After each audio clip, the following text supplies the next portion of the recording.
From Fox 8 Sports, this is the Overtime Podcast. From the Fox 8 studios in New Orleans, this is the Fox 8 Overtime Podcast. I am your host, Sean Fazende, riding shotgun, my co-pilot, as he's done the last few weeks and months, Andre Johnson Jr. Before we get into today's content, be sure to like, share, rate, review. If you are watching us on YouTube, be sure to hit that subscribe button. Get the bell notification for all the new fire content that we're about to drop. And we've got another episode here today on this hump day, Wednesday.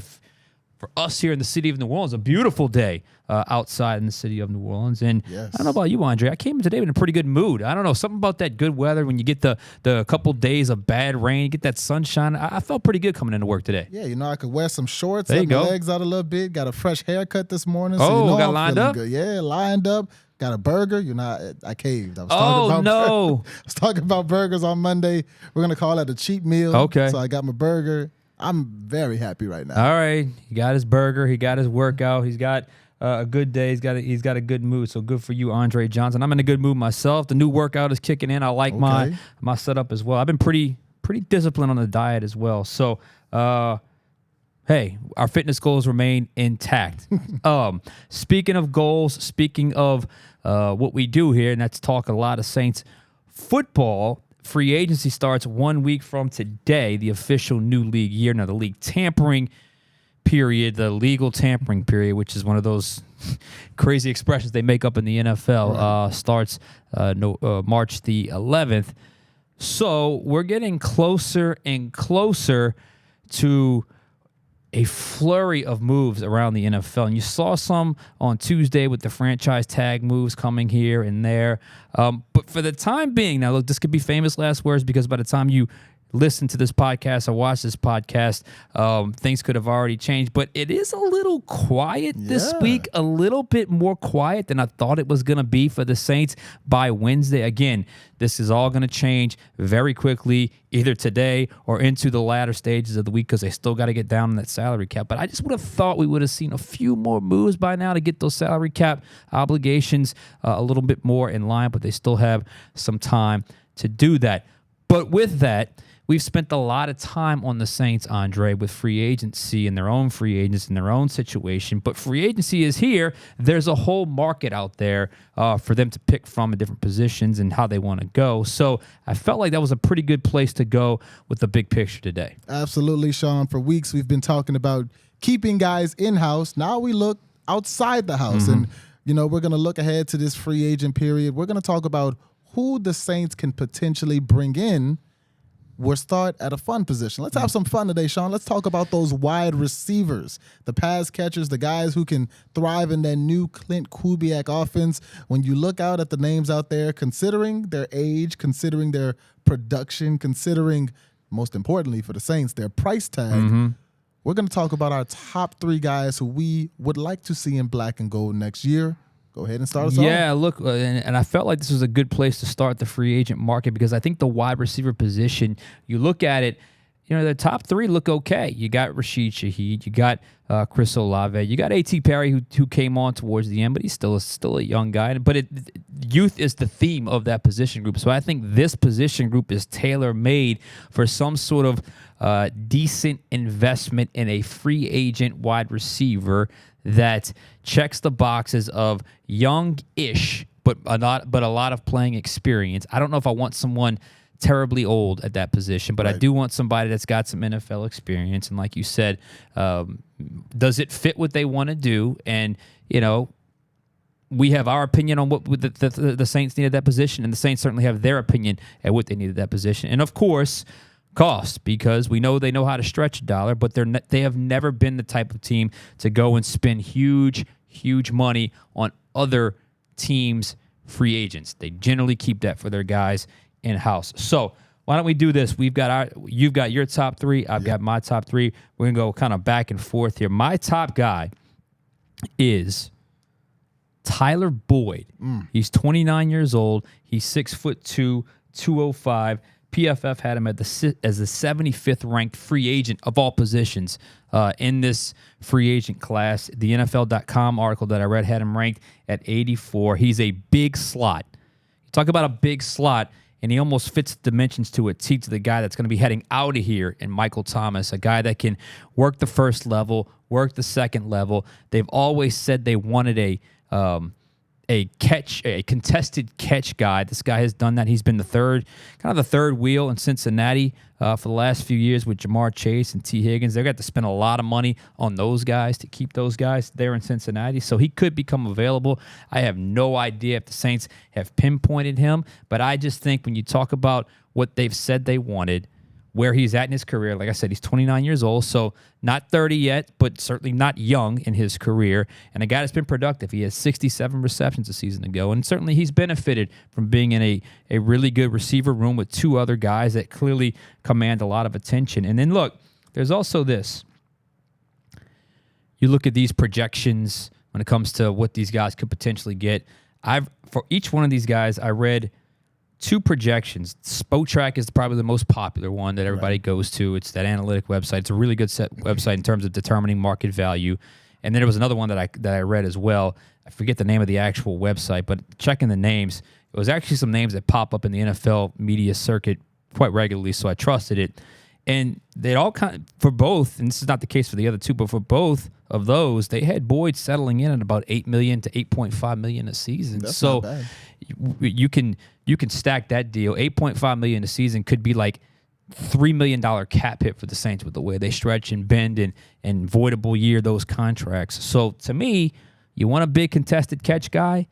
You want a guy that's got some experience in big games. You want a guy that can that's cost effective and can help a young room. I think Tyler Boyd fits that mold. Absolutely. And you mentioned helping a young room. This is a guy who's been in a receiver room with two young guys because he was the number one a few years ago with Andy Dalton in Cincinnati. And since then, he's kind of taken T. Higgins and Jamar Chase, two really young and talented guys under his wing. And he's thrived not only as a veteran, but a guy who's been in that slot. So I like that Tyler Boyd pick a lot. My number one, and just to make things clear, obviously, these aren't the guys who are going to get $30 million a year. The Saints aren't going to have that kind of money. It's very important to clarify. These aren't the three best receivers. It's three best fits that fit that criteria. So, anyway, the Michael Pittman Jr.'s, the Mike Evans, T. Higgins, those guys have been tagged. They've gotten extensions. Your Calvin Ridleys, your Hollywood Browns, very talented, but I think that price tag is going to be a little too high for the Saints. But when I look at somebody who I think the Saints can afford, who I think can thrive in the offense they're going to run, when you talk about the Clint Kubiak offense, I think about speed, I think about versatility, I think about a guy like the Washington Commanders' Curtis Samuel. Curtis Samuel coming off a season where he had 62 catches, 613 yards, 4 touchdowns. Now, he was kind of playing that number 3 role behind Terry McLaurin and Jahan Dotson out in Washington. But the thing that really catches my eye when it comes to Curtis Samuel, track star speed, incredibly fast. And when you look at, we talk about Taysom Hill a lot, a guy who could kind of line up anywhere. He's smaller than Taysom, but we've seen him line up everywhere because before he went to Washington, Curtis Samuel was in Carolina. He was in Carolina with Christian McCaffrey, and there were a lot of times where they lined him up at running back. Absolutely. There were a lot of times where they brought him in motion. There were a lot of end arounds, reverses, a lot of creativity back then when it comes to Curtis Samuel and ways to get him involved in an offense. And when I think of a Clint Kubiak system, and I think of a guy who, we talked in the office, we kind of mentioned Deebo Samuel, somebody who can, obviously not as talented as Deebo, but somebody who can play that role of being able to do a little bit of everything. And as a defense, you can't lose track of where that guy is. I think Curtis Samuel would be the number one guy to potentially slide into the Saints offense. And I mean, he was a number 2, number 3 in Carolina. He's been a number 3 in Washington. So bringing him in, I don't think it'll take a whole lot of money to sign a Curtis Samuel. He's familiar with the NFC South because he played here at the start of his career. I would love to see how he would fit in this offense. That's a great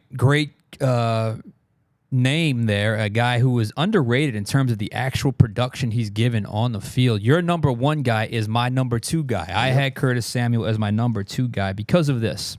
And NFL had him as now the writer of this NFL.com article apparently is a huge Curtis Samuel stan. He had him at 41, and PFF had him at 76, so 1 behind Tyler Boyd. So respectable numbers when you talk about reputation around the NFL in terms of NFL free agent word. Now, I have said this a few times, and I haven't necessarily heard the Saints come out and verbalize this, but when I watch San Francisco and I watch the Kubiak, what he learned from last year, and I look at the Saints' current crew of wide receivers, yes, they need a big contested catch guy, but in my opinion, they also need a guy who can specialize in run after the catch. Yes. It's not the same as being a fast field stretcher guy. They have that in Rashid Shaheed, but I'm not sure it's the exact same skill set as a guy that specializes in running after the catch, a guy that can take a slant and turn it for 30, a guy that can, like you said, take a jet sweep, turn the corner, read his blocks, and bust one for 25, a guy that can give you versatility,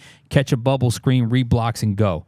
Shaheed is fantastic at running the 9, at running the deep post. Every now and then they'll sneak him in on a jet sweep or a double reverse, but Curtis Samuel, to me, giving his running back / receiver background, to me, he gives you that versatility of being able to run really, really fast, but also being elusive in the open field once he catches the ball or gets the handoff to be a significant run after catch guy, or even if it's a handoff that, however you want to call it, when the ball's in his hands, making people miss and going. To me, that is a skill set that's getting a little bit overlooked that I think this new offensive coordinator, Clint Kubiak, is going to value. And Samuel, of the guys I saw on on the list of free agents, to me stands out the most. Like you said, 62 receptions a season ago. He had 60 catches, I believe, either the season before that or 2 seasons before that. He's been remarkably consistent in his average total. I know he had a year where he was injured, but for the most part, Curtis Samuel has been a very productive player who knows who he is. He knows exactly who he is as a football player. Spotrac had the projection at $11.5 million a season. That other blog I was telling you about had a 2-year, $15 million, so $7.5 million a year projection and his market value. So again, the Saints know how to bend these contracts to make the cap number in that first year work to fit in nicely. So I think both of those numbers would be reasonable, and I think he could be a fit specifically with the new scheme they want to run. Absolutely. I agree. Curtis Samuel would be a great fit. That was your number 2. Now, my number 2, I went back and forth a little bit on. Okay. And I settled on a guy who's played in Chicago his entire career, Darnell Mooney. Okay. The wide receiver in Chicago. Now, Darnell Mooney, a few years ago when Justin Fields got there, he was kind of expected to step in and be that number 1 wide receiver, and he just didn't necessarily flourish in that role. Now, you could say that was offense, coaching, coordinators, where Justin Fields was as a passer at that point of his career. But for whatever reason, it didn't work to the degree that they traded for DJ Moore. Now, with DJ Moore there, Darnell Mooney having an opportunity to kind of work in the slot a little bit, to work as that number 2 receiver, to have the eyes on DJ and work, I don't want to say in his shadow, but when there's so much attention on DJ Moore with the kind of year he had last season, it makes things easier for Darnell Mooney. And when I think of a role similar to that, I think he can do something similar with Chris Olave. And this is a guy who we've seen have some success after the catch. This is a guy who ran a 4.38 40, so the speed is there. I talked a lot about speed and versatility with Curtis Samuel. I think that Darnell Mooney, not necessarily in the ways that Curtis Samuel can do it. I think we've seen him be a little bit more versatile. I think he's a little faster, but we've also seen him have an opportunity to do that where we haven't necessarily seen Darnell Mooney have a chance to do that. He didn't thrive as a number 1 guy, but as a number 2 guy with the support of a Chris Olave in an offensive scheme that we, and I'm sure a lot of the Saints fans out there, are excited to see in that Kubiak offense, I think Darnell Mooney can kind of come and have maybe a little bit of a career resurgence here in a city that he's actually pretty familiar with. Yeah, I like it. Little undersized, 5'11", 175, 170, something like that. Obviously got blazing speed, can really run. Has played in unfavorable conditions up in Chicago throughout his career. He's used to New Orleans. He understands the lay of the land. He's a local connection. Wouldn't have a problem with it if the Saints went in that direction. For my number 3 receiver, I'm going to go with another local connection. Now, I'm not greatly enamored with this player. He's had an okay career. He was probably a little bit better than people thought he was going to be at LSU, but he's a big body. He's got some production. He's played a lot of football. So I'm going with DJ Chark, the former LSU Tiger, former Carolina Panther, Jacksonville Jaguar. He's a guy. Alexandria High School. Yeah, it's out of Alexandria High School. He's a guy. He's a big body, 6'3", 200. I don't know if he ever actually played between the numbers as well. He's always been sort of an outside the numbers type of guy. From a contested catch standpoint, maybe he gives you a little bit there. But I do think he could add a veteran presence. He would be cheap, in my opinion. If he wanted more than, say, $5 million a season, I would walk away from it. But I do think he's got some playing experience. He's got a local connection. He's got some size. And I think overall he's a guy that could add some value to your wide receiver room. Again, this is not the 3 best receivers on the market. This is the 3 potential targets for the Saints that could fit the 3 criteria we were talking about. So while I'm not wouldn't throw a parade over a DJ Chark signing, I wouldn't hate it either. I think he's a guy that can be decent from a production standpoint and perhaps help from a depth standpoint. I agree with DJ Chark. And for my number 3, I was actually thinking very similar to you because I was thinking of a local guy. Went to high school down here. I was thinking of a guy who went to LSU, played wide receiver at LSU. Where are we going? I'm going to go with the guy who goes by the name of Odell Beckham Jr. Okay. Now, Odell almost came here a few years ago. Right, exactly. There were rumors to him coming to the Saints once upon a time. He's obviously very familiar with the city, having played at Newman. Fun fact, my high school played against him when he was at Newman. We don't have to talk about how that game went. You know, Newman versus Thomas Jefferson, you can kind of imagine. But Odell is a guy who's been the number 1 receiver on the team. He's a guy who's won a championship.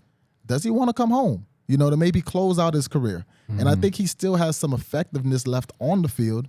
Last season, 35 catches, 565 yards, 3 touchdowns. His best season since 2019. Yeah. Also, he played 14 games. That's the most games he's played since 2019. Now, similar to DJ Chark, I don't think he's going to come in and set the world on fire. I don't think he's going to come in and become a 1,000-yard receiver. You're going to focus your offense around Odell Beckham Jr., but when you talk about a veteran presence, I think a lot of young receivers who grew up watching Odell doing what he did really respect him in NFL circles. So having him around a Chris Olave, a Rashid Shaheed, an A.T. Perry, you've got a lot of youth on this roster.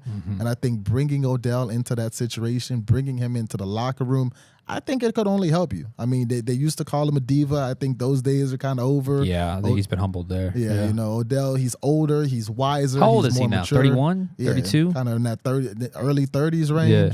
So I mean, he was a senior when I was a sophomore. I'm about to be 28. So yeah, 2 years older than me. He's probably about 30 years old. Okay. So yeah, I would like Odell in the city. I think hometown kid coming home. We saw it recently with Tyrann Mathieu. You know, I think it would be a welcome signing. I think he can help as a veteran presence, and I think he's still got a little bit of juice out there on the field. Yeah, and I think, you know, the celebrity of him is kind of worn off, similar to Tyrann Mathieu when he came back around. I don't think Tyrann could have came to New Orleans right away out of college. Yeah. But I think, and I probably think the same thing with OBJ, and especially the way his career is going, both on and off the field. There were a time where it's like, man, sometimes it felt like it was a little out of control, but it felt like he's kind of mellowed in his later years. I'm not sure we can still give you on the field from a highly productive standpoint, but I mean, I can at least entertain that thought for a veteran presence at the wide receiver position. So I had Tyler Boyd, Curtis Samuel, DJ Chark. You had Curtis Samuel, Darnell Mooney, Odell Beckham Jr. And there are plenty more out there. A couple honorable mentions that I had on here. The biggest one was Kendrick Bourne. Yes, from the Patriots. But he's got a 49ers connection. He started his career with the 49ers. Okay. And he's a guy, look, Kubiak wasn't there when he was there, but he's a guy who's productive, decent size, 6'1", can do a lot of things fairly well. I don't know if he's a fast. I don't want to get too far into a scouting report, but I think he's been productive. And he was productive when it wasn't easy to be productive with the Patriots. I know he tore his ACL a season ago. So Kendrick Bourne was a guy that I looked at. OBJ was a guy I had on my honorable mention list, and also KJ Osborne from Minnesota as well. Those would be my 3 from a honorable mention standpoint for the Saints. My honorable, I had DJ Chark as an honorable mention, kind of similar to the Odell logic. Yeah. I had a guy in Mecole Hardman. Again, I'm thinking speed, I'm thinking versatility. Now, Mecole Hardman, he's played in Kansas City. Yeah. He went to the Jets for a short stint before going back to Kansas City. He's a winner. Yeah. You know, whether you could talk about the role he played, but he's a winner. He knows how it's done. He's a veteran at this point. I think he could bring a lot of experience and that winning mentality that really not many people in this Saints locker room have from having the experience of having done it. And the last one I had, another guy I kind of went back and forth on, was Gabe Davis, the guy who's kind of been sitting behind Stephon Diggs in Buffalo. You know, I think that Gabe Davis has a skill set. Gabe Davis, a lot of people believe that in the right system, he could flourish as a number one. Now, I kind of go back and forth on what his fit would be on this roster, but just off a pure talent perspective and the price you can probably get him at, he's probably a little more expensive than some of the other guys we've talked about, but I don't think anyone's giving Gabe Davis $20 million. I wonder how hard Buffalo fights to keep him, because Buffalo just cut Jordan Poyer, their safety. They're in a little bit of a shift over there in Buffalo. So I wonder how hard they fight to keep Gabe Davis. So, look, that's our look at the wide receiver potential targets for the Saints that make a lot of sense in our opinion for the Saints.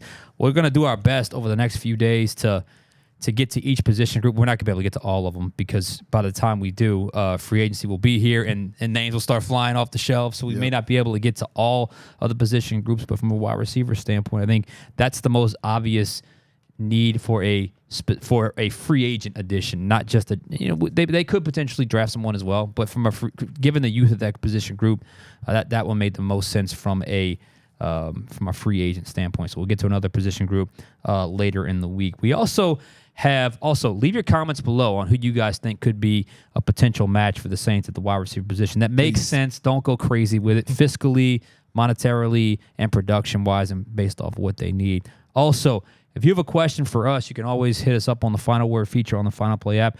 We've had a few over the last few days. We're sorry we didn't get a chance to get to them over the last couple pods, but we're going to get to them now. Absolutely.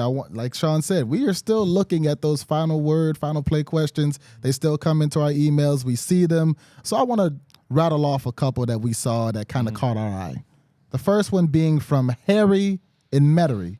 Harry is wondering, with Marcus May leaving, how about moving Elante Taylor to safety? The Eagles moved Gardner Johnson to safety, and he excelled there. Taylor, says Harry from Metairie, always struck me as a ball hawk. Yeah, he's a guy. Wasn't there that social media response he had when someone suggested that, and he responded, "Nah, fam," or something like that? I don't think he wants to do that. Not the craziest idea in the world. I do like him as a man-to-man guy. And in most cases, safeties, they play man in some certain situations, but a lot of times they'll be back in coverage in space. They'll either be the help guy or they'll be the zone guy where they pass him off to him. And he's a naturally aggressive player. So although I think he could do it, I would think he's going to stay at either outside corner or nickel corner. I would agree. I believe he'll stay there, but I do want to say I think Elante Taylor has the skill set. Yeah, I mentioned a few podcasts ago, one of the things I do here is I archive, and at the end of the year, I sat and I looked at every Elante Taylor play that we shot, edited that into about a 2.5, 3 minute reel of the best plays Elante Taylor made this season. Over half of them is just him flying around the field making tackles. Yeah. He's got the speed. He's got the aggression. He's a really good tackler for a small guy, too. He is. Like, there was one in the Green Bay Packers game where he slung Jordan Love down for a sack. He lit up Bryce Young in the game that they played in Carolina. So I believe he does have the skill set. We've said versatility a lot in this podcast. We saw him as a rookie play corner, move kind of to the nickel position. And as the season went on, especially in those last few games, he really started to excel in that nickel corner position. So can you move him to safety? I think you can, but I don't think it's necessary because there's a guy who's young who I like a lot in Jordan Howden, who I think with Marcus May leaving, maybe there's a window for Jordan Howden to get in there. Maybe there's a window to bring back Elante Johnson and let him kind of play that role. So I don't know if, especially with the Marshawn Lattimore situation in the air, I don't know if it's necessary to move him. Yeah. But I will say I do think he has the skill set. But if he said nah, fam, to the idea, he does kind of have to want to. And look, I wasn't being rude, by the way, but checking my phone. I'm making sure we're not missing anything because I know this is the time stuff's rolling and I'm getting alerts on my phone. But so far, no Saints news to pass on, so we're going to stay with the topic at hand. Do we have any other questions? Yeah, we got one more. Okay. Well, I don't know if I'd call it a question, but Ricky from Shreveport says, and I quote, get Devin White. Oh, that's it. That's it. Let's go get him. That's it. It's over. I don't know if we're Saints, you heard necessarily that, right? the primary decision makers in that. Yeah. But we appreciate comments. It doesn't have to be a question. We appreciate comments too. And Ricky says, get Devin White. We've been talking about free agents this whole podcast. Devin White, a local guy, LSU guy. Do you see any possibility of him maybe winding up in black and gold? I guess anything's possible. Yeah. I don't know where he's at from a financial compensation standpoint. I know from years it was him and Elante David were, to me, the best linebacker duo maybe in the NFL. So I'm not exactly sure where he's at from a financial standpoint. I know the Saints, they have DeMario, they have Pete Werner. I don't know if they would go out and sign a big name linebacker. It would be more of a kind of a secondary / special team type linebacker. So crazier things have happened, but I would lean more towards probably not going to happen this year. So, but I do appreciate the aggressive request from what was the name on there? Ricky from Shreveport. Ricky from Shreveport. Nice question there. Yeah, and I agree. Obviously, Devin White in New Orleans will be fun. You love bringing a guy back home, and he's got the skill set, he's got the speed, the hitting, all of that you would look for in a rover of a linebacker. Yeah. Can play coverage, but DeMario Davis, he may be closer to the end than the beginning, but he's still a very talented linebacker. Pete Werner has played well enough to retain that starting spot, so I don't know if there's a place to put Devin White. And if you're Devin White on the free agent tour, is he officially a free agent right now? Ricky seems to think so. You would probably be looking for a spot where you're the guaranteed guy, right. Not to mention a big money contract, which would guarantee you're the big money guy by signing that big money contract. So that was a fun discussion. We got a lot in there, a lot of wide receivers, a lot of internal talk with the Saints as well. At some point, more news is coming with the Saints. I promise you that they still have a lot of work to do to get under the salary cap. So those names will start coming out here real soon. In fact, by the time you watch this podcast, it could have already happened. But for now, this is where they stand. And this is where they go as we get into and closer to the start of the new league year, which is the beginning of NFL free agency. Anything else for us today? One thing, just, stay tuned to the Fox 8 Overtime podcast, because we've got the other people in the sports office, the Juan Kincaids, the Madeline Adams, beating down the door. They want to get in here, maybe talk some New Orleans Pelicans. You got LSU women's basketball, March Madness coming up. So, there's a lot of other topics that we might get some other faces in here, talk some other things. So stay tuned. We stay expanding over here at Fox 8. So content was going to continue to grow from football to basketball, maybe some other sports. We'll see. And we talked about the league calendar starting in a week, Sean. So things are really about to heat up and get fun around here. Things about to really heat up, and I got a feeling it's going to be really, really soon before we have some Saints news. But for now, that'll do it for us. For Andre Johnson Jr., I'm Sean Fazende. We'll catch you guys next time on Overtime.